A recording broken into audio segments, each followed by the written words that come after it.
Bien, bonjour à tous. Je suis très heureux de vous accueillir ce matin avec la ministre chargée de l'énergie, le ministre en charge de l'industrie et le président directeur général d'EDF, Luc Rémont.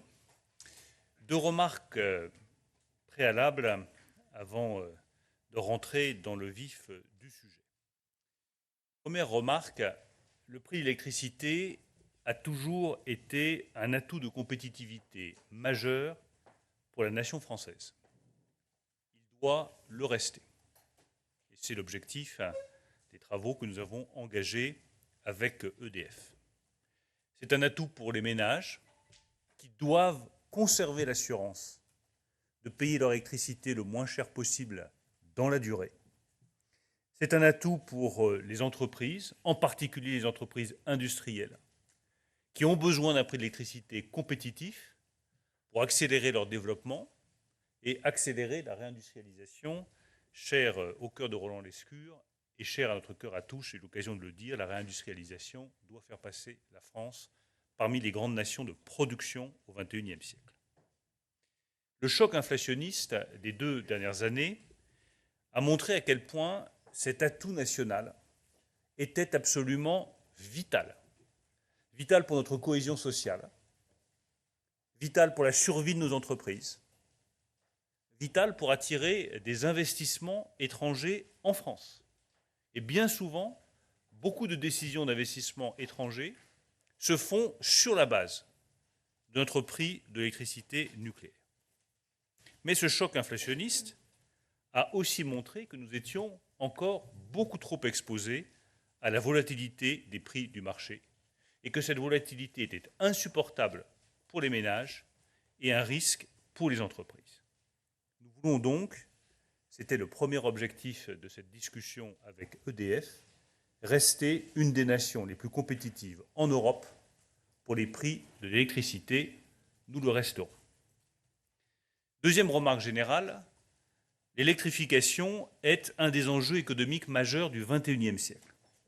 L'économie mondiale s'électrifie, de la voiture électrique à la domotique en passant par l'électrification des usines et les centres de données.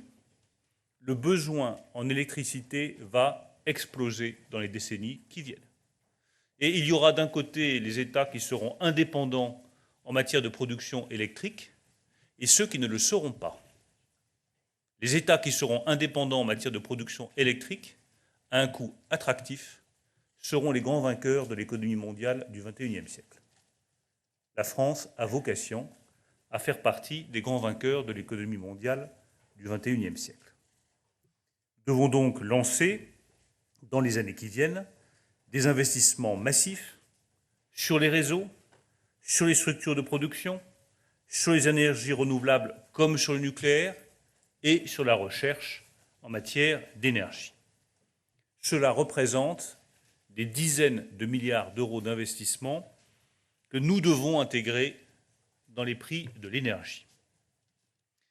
Avec le président de la République, nous avons anticipé depuis plusieurs mois ces évolutions radicales en prenant 4 séries de décisions. Nous avons d'abord engagé une politique de sobriété énergétique. Et je tiens à rappeler que cette sobriété énergétique, elle est absolument indispensable. Nous devons réduire la consommation là où c'est possible, faire attention, que ce soit pour le chauffage, nos déplacements ou la consommation des entreprises. La sobriété est une des clés d'une politique énergétique réussie. En deuxième lieu, nous avons négocié et obtenu, grâce à Agnès Pannier-Runacher, à son engagement et à sa détermination, une réforme structurelle du marché européen de l'électricité. Cette réforme est un succès français, qui doit beaucoup, je le redis, à Agnès Pannier-Runacher et à la négociation qu'elle a engagée avec le ministre allemand Robert Habeck. Cette réforme permet de protéger tous les consommateurs de la flambée des prix. Elle est juste, elle est efficace. En troisième lieu, nous avons engagé, à la demande du président de la République, la réalisation de 6 nouveaux EPR et accéléré le déploiement des énergies renouvelables. Enfin, quatrième décision, qui n'a échappé à personne, nous sommes montés à 100% du capital d'EDF. Nous avons donc nationalisé EDF. Ces 4 décisions représentent les décisions les plus radicales sur le marché de l'énergie depuis le plan Messmer de 1974, c'est-à-dire depuis un demi-siècle. Ces décisions nous préparent donc au XXIe siècle. Ces décisions permettent à la France de rester dans le peloton de tête des grandes nations dotées de l'indépendance énergétique. Sur la base de ces décisions, nous avons engagé des négociations avec EDF depuis plusieurs mois pour définir la régulation optimale du parc nucléaire français pour succéder à la régulation que vous connaissez, qui s'appelle l'ARENH, qui prend fin début 2026. C'était le dernier chaînon manquant de cette transformation du marché français de l'énergie et du marché européen dont je vous ai parlé. Ces négociations, elles étaient indispensables. 2 ans avant l'échéance, il est indispensable de regarder quelle sera la nouvelle régulation. Il était impensable de laisser le marché français sans régulation, car cela nous aurait exposés à une volatilité beaucoup trop forte. Nous avons donc anticipé, préparé, négocié la régulation future qui interviendra à partir de 2026. Ces négociations, soyons honnêtes, elles ont été longues, parfois difficiles, mais elles ont abouti.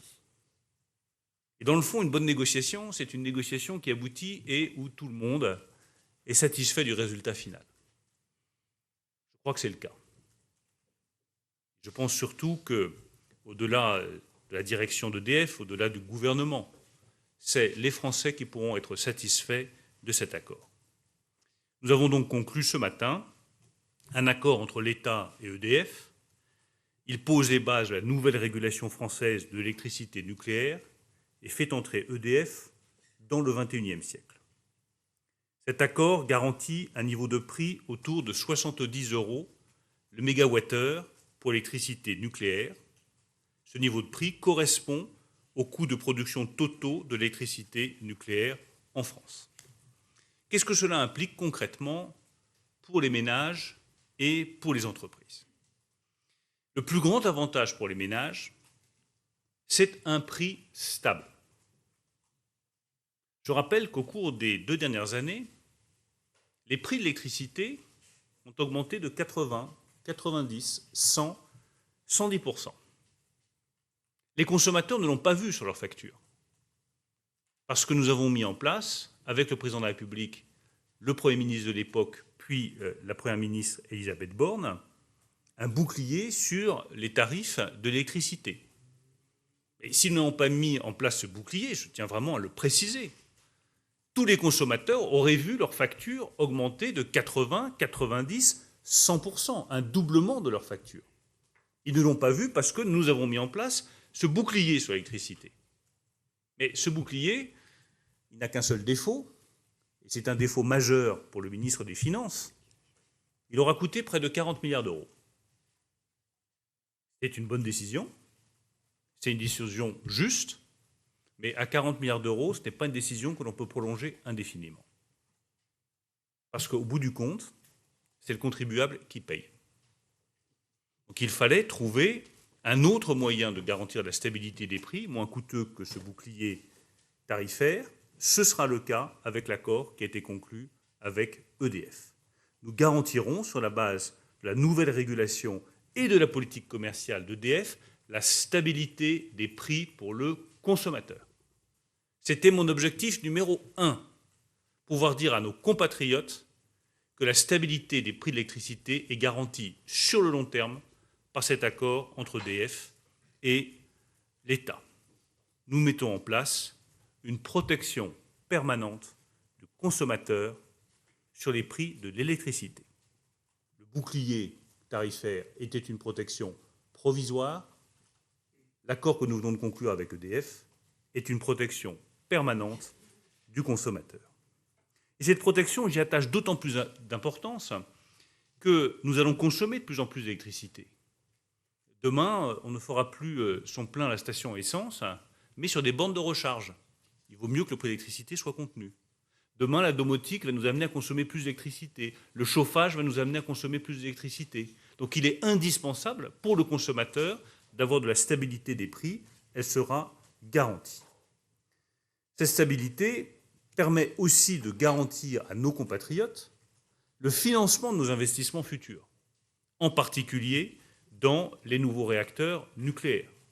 Bonne régulation, c'est une régulation qui garantit la stabilité, mais qui garantit aussi le renouvellement du parc pour que cette stabilité soit inscrite dans le temps long. Voilà pour les ménages. De la stabilité sur le long terme et une protection permanente sur les prix. Pour les entreprises, là aussi cet accord préserve nos atouts de compétitivité et nous permet de voir l'avenir avec sérénité. Je tiens d'abord à préciser un point particulier qui n'est pas spécifique à cet accord mais qui fait partie de nos décisions. Le système du tarif réglementé de vente pour les particuliers et les petites entreprises sera maintenu. Il sera même étendu, ce qui était une demande de longue date.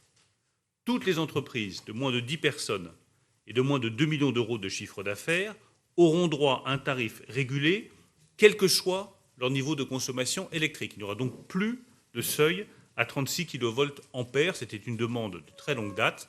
Nous voulons protéger les plus petites entreprises, leur apporter des tarifs qui soient les plus compétitifs possibles. Je tiens à le préciser à l'occasion de la présentation de cet accord. Cet accord donne donc de la visibilité aux entreprises en portant sur l'intégralité de la production nucléaire d'EDF.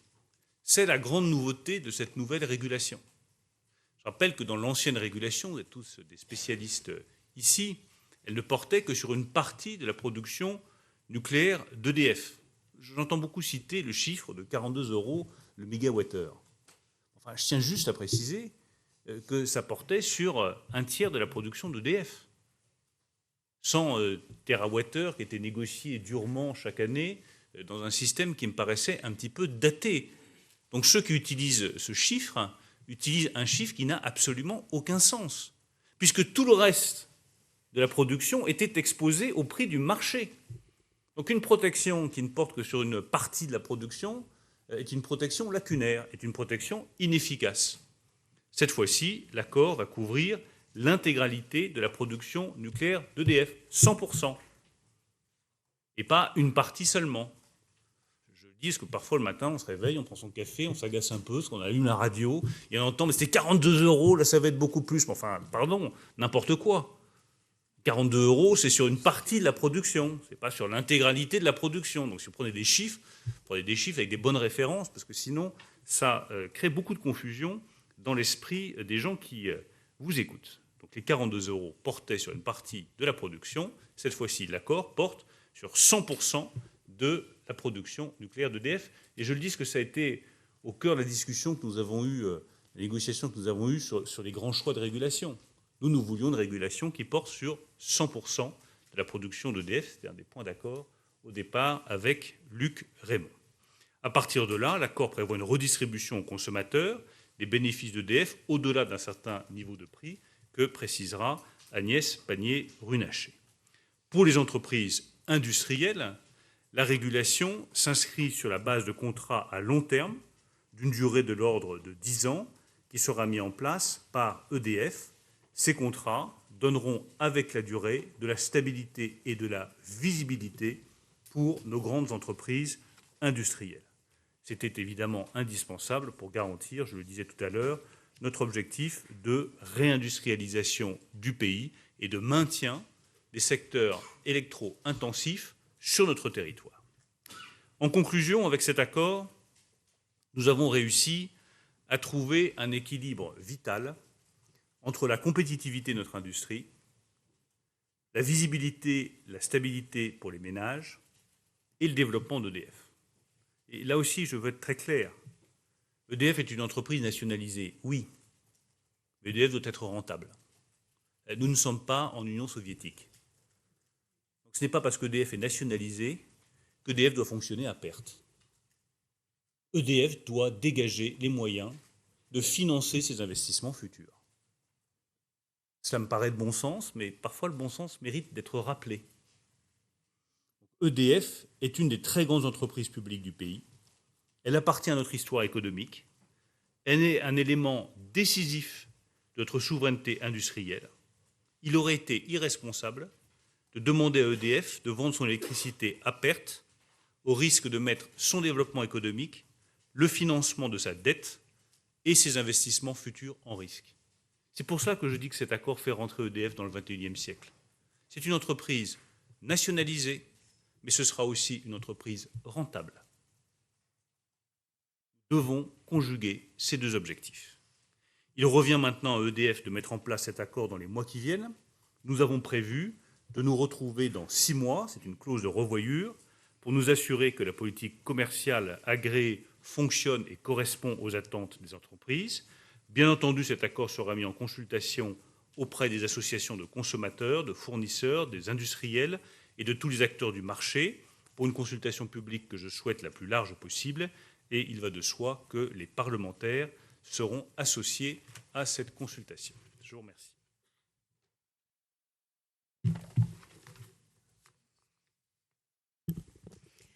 Messieurs les ministres, Monsieur le Président Directeur Général, Mesdames et Messieurs, bonjour à toutes et à tous. Vous l'avez compris, l'objectif de l'accord trouvé avec EDF est de garantir un prix de l'électricité nucléaire moyen de l'ordre de 70 € par mégawattheure sur toute la production.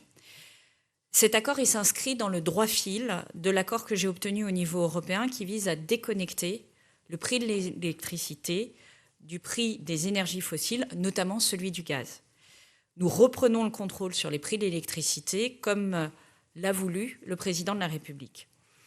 Le prix de 70 €, il permettra à la fois de couvrir les coûts du nucléaire existant ainsi que les investissements futurs. Cela a été souligné un instant. Ce sont ceux qui sont liés à la prolongation du fonctionnement de nos centrales nucléaires et ceux de la construction de nouveaux réacteurs. Ce mix électrique français doit rester un des plus compétitifs d'Europe et les consommateurs français doivent en bénéficier. Cette réforme prendra la suite de l'ARENH qui s'arrête fin 2025. La nouvelle organisation du marché de l'électricité, elle va reposer sur, tout d'abord, un mécanisme de plafonnement des prix pour protéger les consommateurs. Dès lors que les prix d'EDF seraient significativement supérieurs au prix d'équilibre moyen de 70 € du mégawattheure, tout ça, ce sont des chiffres qui sont basés sur 2022. Donc vous comprendrez bien que 2023, 2024, 2025, l'économie respire, évolue. Donc c'est en référence 2022. Un mécanisme de captation de la rente s'appliquera à tous les revenus du parc nucléaire pour être ensuite redistribué automatiquement et directement, ce qui est très important, aux consommateurs. Ce n'est pas redistribué à des fournisseurs éventuellement alternatifs, c'est redistribué aux consommateurs. Ce mécanisme se déclencherait pour une première part de 50% sur un premier seuil qui est aujourd'hui évalué à 78-80 € du mégawattheure, ce qui correspond au coût du nucléaire existant, à ceux des investissements futurs, auxquels s'ajoute une marge de sécurité pour EDF. Cette marge permet de stabiliser la dette d'EDF. Dès lors que le prix dépasserait un second seuil supérieur à 110 €, la captation de la rente serait de 90%. Nous serons ainsi dotés d'un mécanisme anti-crise permettant d'éviter une explosion des prix similaires à celle de 2022, dont je rappelle que, malheureusement, notre régulation actuelle, celle de l'ARENH, n'avait pas permis de la bloquer. Et ce sont des mécanismes pris et des décisions prises par l'État et coûteuses pour les contribuables qui ont permis de bloquer ces prix. Dans la régulation que nous proposons, ces prix seraient automatiquement régulés. Le deuxième élément de cette organisation de marché, c'est le développement de contrats de long terme, tant pour les consommateurs que pour les producteurs. C'est toute la logique de la réforme du marché de l'électricité européen. C'est de faire en sorte que de plus en plus de contrats de long terme soient conclus entre les consommateurs et les producteurs, de manière à faire baisser la volatilité des prix du marché, à stabiliser ces prix et à les rendre au plus proche possible de la réalité des coûts de production. Cette philosophie, on se l'applique également en France. C'était d'ailleurs la commande du président de la République. EDF mettra en place une politique commerciale adaptée aux besoins des différents consommateurs et notamment des industriels. Et je le dis, c'est valable aussi pour tous les fournisseurs alternatifs. Nous, ce que nous attendons, c'est que les industriels et les fournisseurs rentrent en négociation pour conclure ces contrats et qu'ils aient accès aussi à l'électricité à moyen terme, à 4 ans, à 5 ans, et que cela permette de baisser la volatilité des prix sur le marché. Cette nouvelle organisation, elle permettra donc de déconnecter les prix de l'énergie du prix du gaz, puisque les prix seront désormais liés aux coûts et aux investissements du système électrique français, de mettre fin à certains défauts de l'Arenh en responsabilisant tous les acteurs du système. Je le redis, la redistribution se fait directement aux consommateurs, quel que soit le fournisseur, sans guichet réservé aux fournisseurs alternatifs. Et ces derniers auront donc intérêt aussi à conclure des contrats de long terme. Concrètement, cela veut dire que pour les ménages et les très petites entreprises, les tarifs réglementés seront préservés et ils n'augmenteront qu'en fonction de la réalité des coûts de notre système électrique. Et je salue cette décision de faire en sorte que toutes les TPE soient bien aux tarifs réglementés et pas seulement celles qui avaient moins de 36 kVA de puissance. C'est une réforme que je portais depuis plusieurs mois. S'agissant des entreprises, c'est une incitation à négocier des contrats de long terme pour EDF et les autres fournisseurs. C'est la meilleure manière d'avoir de la visibilité sur les prix et de faire bénéficier chacun de la compétitivité du nucléaire existant. Enfin, pour EDF, c'est un accord qui sécurise dans la durée le bras armé de notre politique énergétique et qui garantit notre souveraineté énergétique. Et je le redis, ce qui fera aussi la compétitivité de notre système énergétique, c'est d'avoir le plus d'électricité produite en France au prix le plus compétitif. C'est de l'excellence industrielle et opérationnelle dont nous avons besoin. Et c'est ça aussi qui sont les éléments clés que nous demandons au président directeur général d'EDF, augmenter la production et maîtriser les coûts.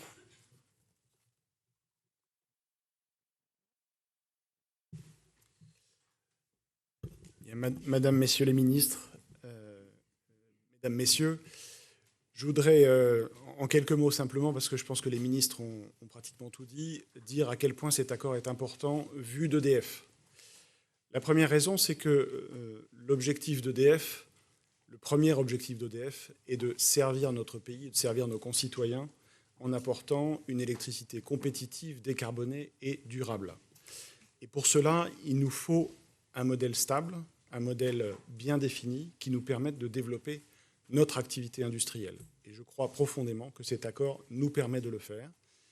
Il va nous permettre, dans un premier temps, d'établir un métier de commerçant responsable et engagé au profit de l'ensemble de nos concitoyens et de l'ensemble de nos consommateurs et clients, sur la base de contrats de long terme qui sont dans la droite ligne, comme l'a dit la ministre de l'Énergie, dans la droite ligne de l'accord qui a été conclu récemment à l'échelle européenne.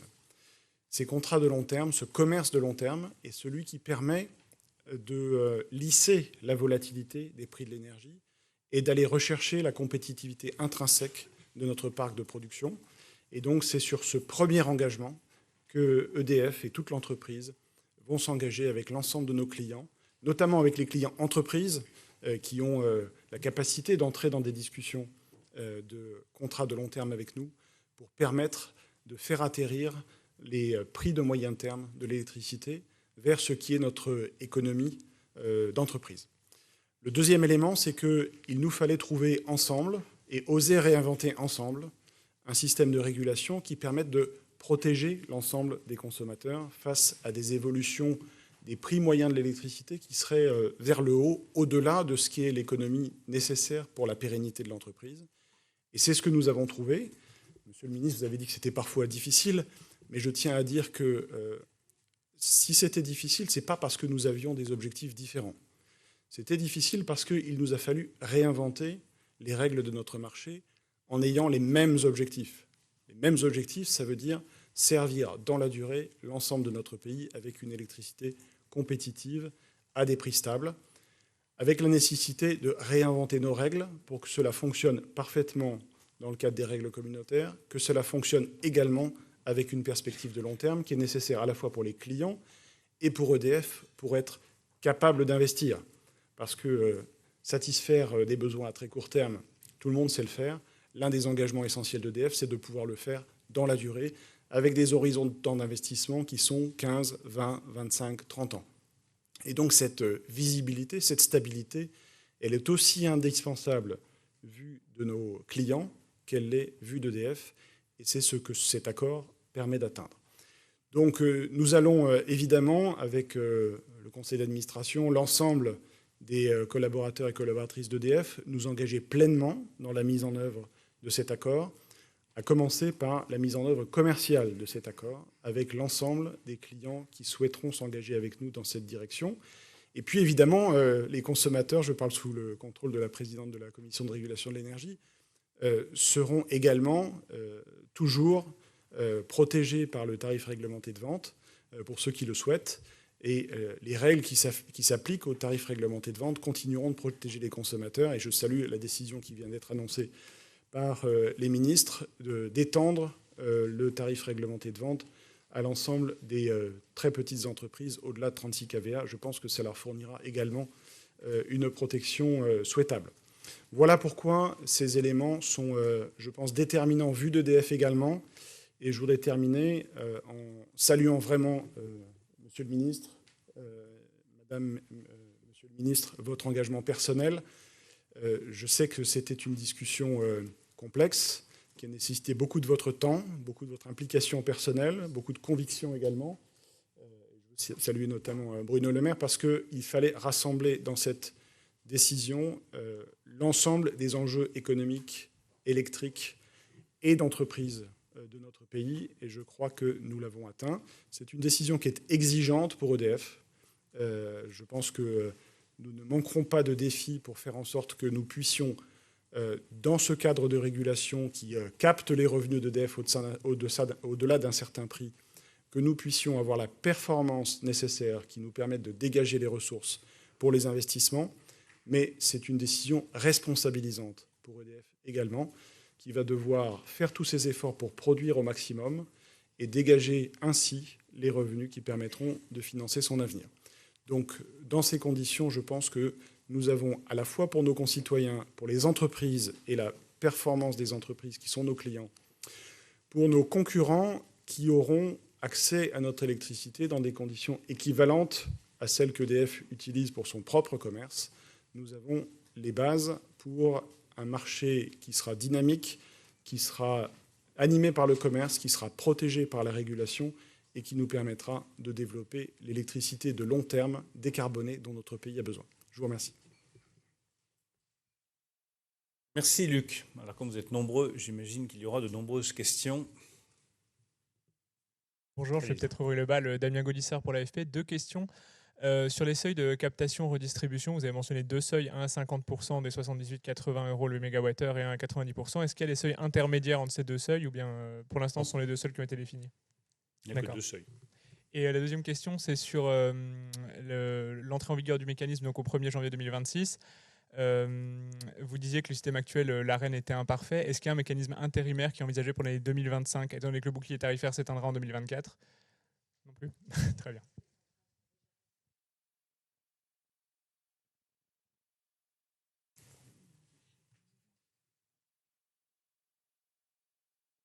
Bonjour, Sharon Vachebrot, je travaille pour Les Échos.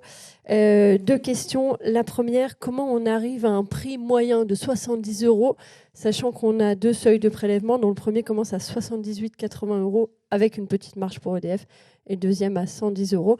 Vous pouvez nous préciser peut-être la période sur laquelle vous regardez ce prix moyen de 70 € et comment il se compare avec le prix de vente? Ça, c'est une question plutôt pour Luc Rémont.